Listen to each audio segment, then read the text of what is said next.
So hello and good morning, and I do sound a bit croaky. I've been asleep in the van, or if that's what you call it. I've not long been up. I've had a cup of coffee and I've sort of got myself going. I'm here to talk about this world's first from Freewell. The world's first versatile magnetic VND. So it's a variable ND, and if I can just about show you the box there, you can see that. This is quite amazing. It's a 2 to 5 stop, it's a 6 to 9 stop, it's a CPL polarizer, it's also an ND32 with CPL. So we've got quite a lot in one little kit. Now I know what you're saying, you've seen this before on other types of variable NDs, but it doesn't stop there. You've also got a 1/8 mist, you've got a variable ND X mist 2 to 5, and you've also got a variable ND X mist 6 to 9. Now this is an 82mm thread fitting. Now you can see all that on the front of the box there. Can you see all that bump and information on the front there? This is what it does. This is pretty impressive, and I was quite pleased when I got this. And they asked me if I wanted to have a look at it, and this is a first for me, let alone a world's first for them. Inside the box is a scan. You have to scan this, and it gives you some instructions, and you do need the instructions. You think it's just another ND filter, but no, it's not. You do need to look at the instructions and read the instructions. The case it comes in, one of my first quibbles with this case that it comes in, because it comes in a nice hard case. One of my quibbles with this case was there was no way of hooking it onto your belt. There was no way of hanging it.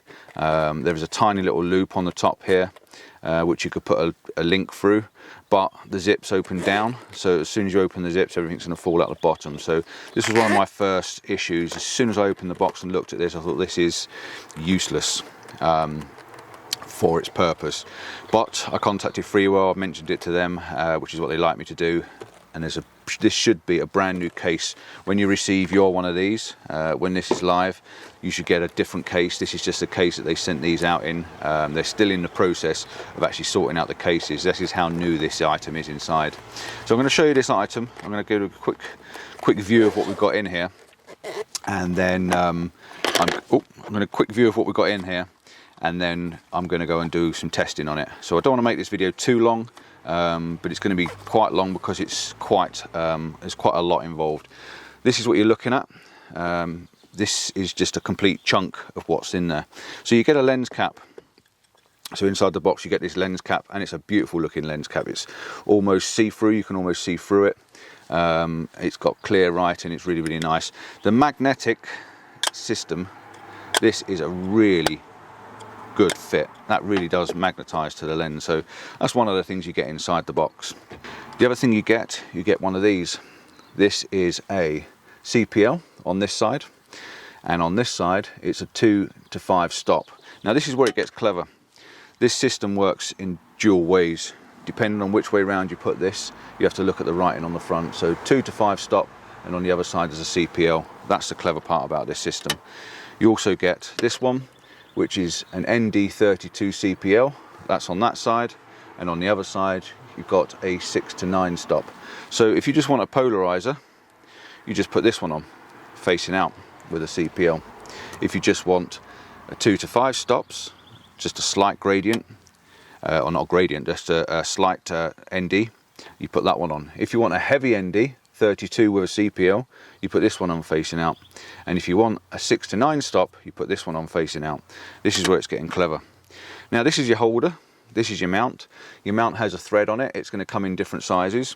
This one, like I say, is an 82mm, so I always go for the biggest. If anyone's offering me anything, I go for the biggest, and I can get step-up rings. Each step-up ring then will fit to each different lens, and I can fit it on each different lens. It's got a lovely little red emboss all the way around it. And inside you can see there's glass inside this. Now this glass inside this is a variable ND base. Now you get your thumbnail, you hook it, and it comes out. This is magnetized. It all sits inside, it comes out.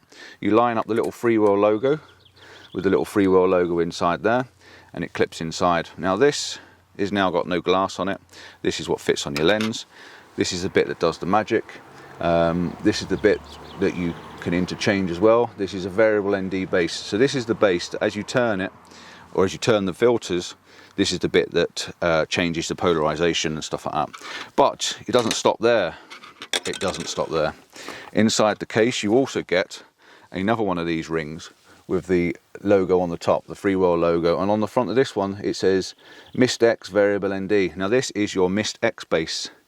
This is the one that then fits inside. Again, you line up the little logo with the little logo and it drops inside like so. And then once that's inside, you can then clip your other filters to it.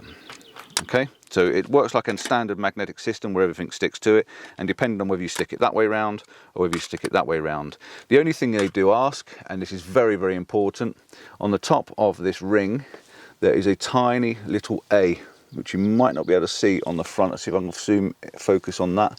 There's a tiny little A on the front of there, and on the front of this there is also an A, and you have to line that A up with that A on the top there. And what this does on the front there, the variable ND will lock. You see it spins around and locks, it spins around and locks, and it's got a little line on the side that it says 6, 7, 8 and 9, and when you do that, that's what's giving you your polarization. Now at the moment you're getting quite a dark one. I don't know if you can see through this. I'll swap it for the lighter one, you'll probably see it a lot better than the darker one. So let's just put that on there, line up my A. I've now got a 2 to 5. This has got the variable mist inside it. So this is the variable mist. You've seen me do the links for the mist filters before. I'll put a link up in the corner for you so you can see the mist filter. And I'm just going to swap this to make it more obvious for you. I'm going to take that one back out, and this is very quick, 2 seconds and it swaps. I'm going to take that back out and I'm going to just put this one back in. You can just about see if I put a white box up behind it.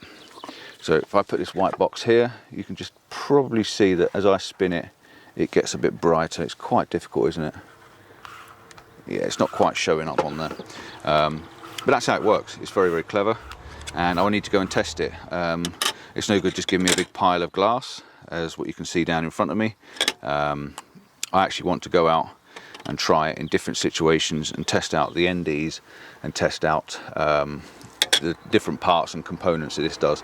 Now the mist thing isn't my thing, it's more for making a more dreamy light conditions, which I will try and find a little bit of a spot to do that. So this video is going to be quite long to the fact that I've got to explain each little part and how they work, but I hope you'll stick with it and have a look, because this is an innovation and it is new and it's very, very clever the way it works. It may be the fact that you have one little system and that's all you need to carry with you, and that could answer all your problems for your neutral density filters and polarizers and stuff like that. So, out to the field. I'm out. I'm at Ullswater, which is that bit of water there, and I've got a bit of an image set up just to do a bit of a test on this CPL. So my first test of the CPL, and what I've done is I've screwed it on the front of my lens. I've got a lens adapter, which I can show you, I think. You can see underneath there. I've got a lens adapter which is a 58 to 82mm, and excuse my really random camera movements because I'm hand holding the video camera, but yeah, it's I've gone from a 58mm right up to an 82mm, so I can now screw this on the front and it fits on the front quite nicely. So you can see the red ring, that's the adapter attached to the lens, and I've now got the CPL on the front. So if I come round and have a look, it should say, yeah, it should say CPL on the front of there, and I've just popped that on the front and it sticks on literally as simple as that. And what the magnetic CPL does is it spins really, really easy, so you can spin that really, really well. And I'm hoping to look through the back of here and see if I'm getting the polarization, and yes, it's doing a really good job. So from there, that is pretty much full polarization. I'm going to take a snapshot each time I do this. So this is full polarization, and if you look at the bottom of the image, you'll see the twig and the stones through the water. Now if I turn the polarization all the way I've gone all the way around and it's now off, I'll take a second image and what that's going to do is that's going to take an image with the polarizer off. So yeah, there is a definite difference, but the one thing I am seeing in this, and I'm not quite sure why I'm seeing it, is I'm getting I'm actually getting a slight colour gradients with the difference in the polarization, and I'm not quite sure why I'm seeing it. I'm ever so dark, aren't I? I'm ever so sorry. Is that better? Yeah, I am seeing a colour gradient. Now whether that's from the bottom or the top, I don't know. Now I'm going to try and put this onto video for you. Video is ready to roll, so I'm going to hit the video record button on the back of my camera. I'm now recording on the back of the Fuji, so you should be able to see the Fuji film footage, and I'm going to rotate the polarizer. Now watch what happens as I rotate it. You can see in this bottom part of the image there where it you can see the polarization. From there there's nothing, it's reflecting the sky, and then when I turn it you'll see the rocks appear, which is what polarization does. But watch the color gradient of everything there. See, it's gone a bit browny, very browny. Now you're seeing all the nice beautiful rocks on the bottom of the water, and as I turn it a bit further it goes back to like a blue color. Now that could be the fact that my camera's on auto something, an auto setting, which might be changing something, but I don't quite see why not. But the polarization is fantastic. Look, you can see the way all the rocks appear in the bottom corner there. They're getting a beautiful, beautiful shot from that one. So that's what the polarization does anyway. So now let's check out and see if I flip it round and we've got the 2 to 5 stop, see if we can see a change in the shutter speeds.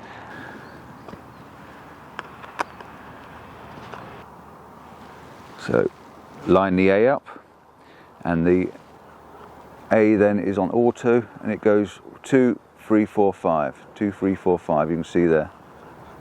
And it's moving because I haven't got it on too tight. There you go, 2, 3, 4, 5, 2, 3, 4, 5. Right, so I'm now filming the back of my camera, as you can see. We're on 13th of a second, f11. Okay, ignore the battery's going to go flat because it will any minute now. So we've got 13th of a second, and we're on at the top there. We are on 2 stops. We are now going to turn that round to 3, 4 and 5 stops. Just like so. Where are we? Around this side, aren't we? Now we're on 5 stops.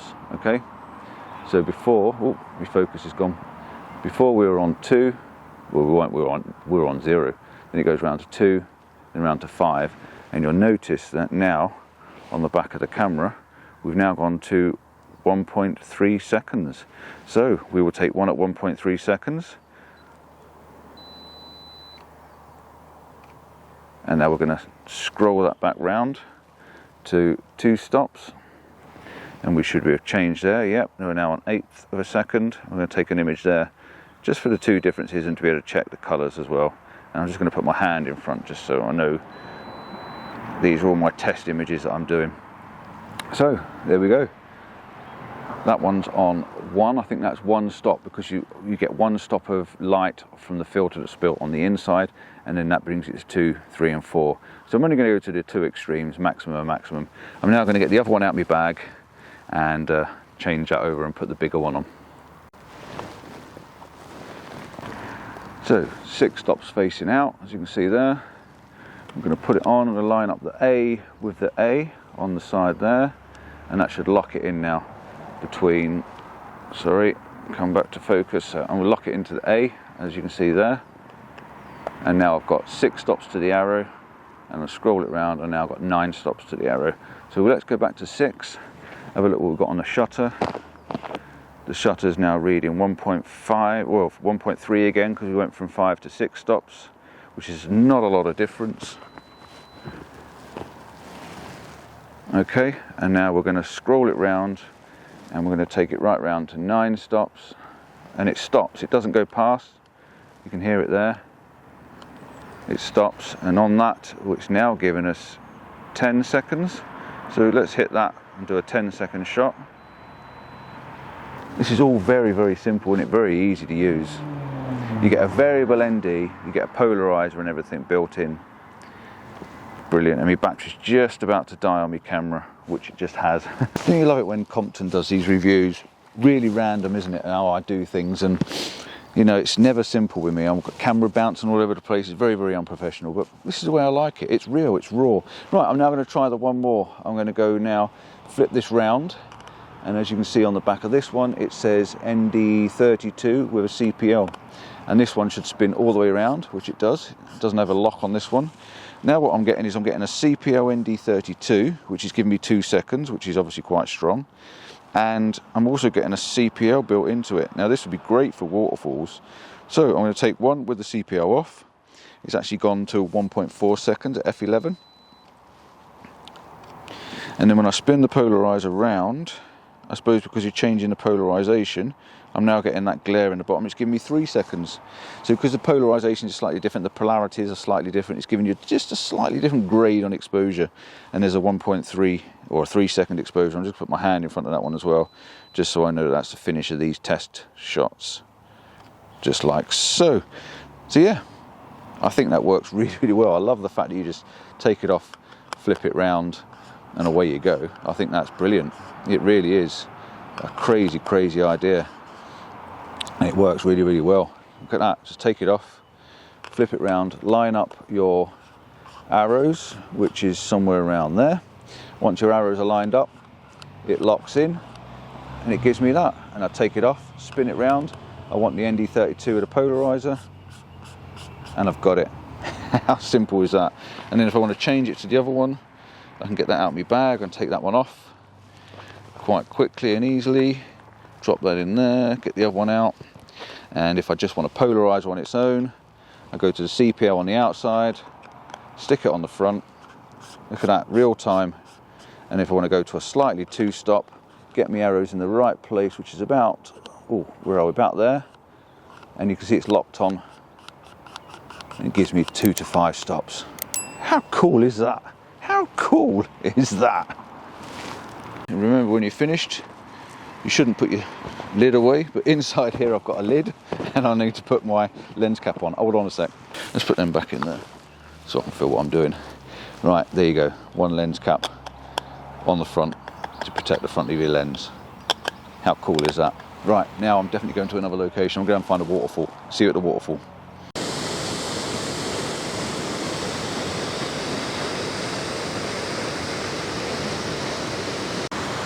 So I've not made this very easy for myself, but I'm now at a waterfall, and this is a day later, and I'm starting off with a longish shot from quite high up on the waterfall. So I'm going to take a shot now with no filter on whatsoever. There's absolutely nothing on the front of the lens. So that's my first shot, and then what I'm going to do is I'm going to put the 2 to 5 stop on and show you the polarization again and see if we can get anything to pop these greens. And you have to excuse the weather because it's absolutely peeing down around me, so I'm going to fumble around and put the lens caps on and put the filters on and stuff like that under cover, and then I'll get the camera back out and film it. Oh, this is hard work. Can you see me again? This is really hard work, to be honest, but more fun than you like to know. Polarizer's on the front, and what I'm doing is spinning the polarizer. And I've just had the video on the camera, so I'm going to flick it back over the video again. I'm going to hit record, and you'll see on the corner of the screen that I'm spinning the polarizer. And I just want you to make your own assumptions of what you see in the lens. This goes from like a blue tone, but it does seem to sort itself out after, and then it goes round to like a warmer tone where the polarization is. I've taken a couple of shots in each different position as well, so I'm going to put those up after I've done the video. But that's your video, and I'm just going to stop that. And I'm going to go down and try and get a little bit closer, and then dry everything off and do a couple of variations on shutter speeds, just so I can show that part working as well. And it's not that easy, it really isn't that easy to do this in these conditions, I must admit. But what have we got? Can we do it from here? I can actually, I can take a shot from here. So I'm going to do the same thing again. I'm going to take a shot at, what are we on, 2 stops? I think it is. That gives me 0.3 of a second. Then I'm going to max it out onto 5 stops, I think, and that's going to give me 5 seconds. So this is going to be a lot fluffier water and smoother. And I'm sorry my face is dark, but I'm hiding underneath my hat. So that's giving me a 5-second exposure, which is almost too much for water. But between the 2 shots, you should get a bit of a difference between the 2. But there's such a force of water coming over, it's hard to use any filters. But I just wanted to show you how these work. I'm going to go down now to the viewpoint. It looks like we can't get to the bottom of the bridge, but I'm going to go down to the viewpoint anyway and set the camera back up. So, I've got a YouTube channel, so I'm talking to myself. Alright, so I've just discovered something new about this filter. Where the filter's got this writing down the middle of it, I'll just knock the tripod, you can actually use it for viewing through the middle. and getting your focus while your lens cap's still on, and I think that's pretty awesome. I know it's not designed to do that, but if you look on the back of your camera, you can see this little strip down the middle where it's clear down the middle of the lens cap, and that way you can actually get a focus point, which is pretty good. When it's raining like this, it really helps. And then I can lift it off, hit my shutter, and get me shot. So it works pretty well like that. I'm quite impressed with that. But again, what I need to do now is put these filters on and try and get some variation in focuses, variation in shutter speeds. And what you're looking at is the water at the bottom. The water is going to have a different movement in the bottom, on the bottom, like in the plunge pool. There's such a lot of water that even a fast shutter speed is still making this very, very blurred out. It is torrential, to be honest, quite now. And there's a lot of people coming around. There's people starting to get up and come and have a look. So I'm going to flick through these filters. I'll take a different shot on each different setting, show you the different ones, and I'll put the images up and show you them. So that's got to be the hardest review I've ever done. I'll put the lens cap back on the front now. And yeah, I've just gone from a 2 to a 3 to a 4 to a 5. Then I swapped it over and put the 6, the 7, the 8, the 9. Then I flipped it round and used the ND32 with the CPL and did it with it on and with it off. So I've done a complete variation of them. I'm going to try and put the mist filter on and see if it makes any difference in the situation I'm in at the moment. I'm not sure whether it will or not, so bear with me for a minute. I'm going to flip it over. It's really difficult because it's raining and I'm getting the lens wet, I'm getting everything wet. I've got my lens cloth out and keep wiping the lens, and it's really quite hard, this is. So you can see I've got the mist filter on the inside now, lined up the little logo at the top. I'll put the lens cap back on for a second, and then I'm going to spin the camera back round and point it at this waterfall again. Where's my lens cap gone? It's around here somewhere. It's sticking to everything inside my bag.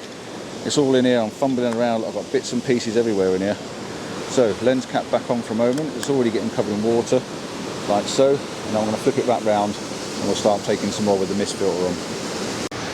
Right, so I'm making my way back to the van, and hopefully you've seen a few images which explains this new fantastic world's first variable ND. They put a lot of thought and process work into that.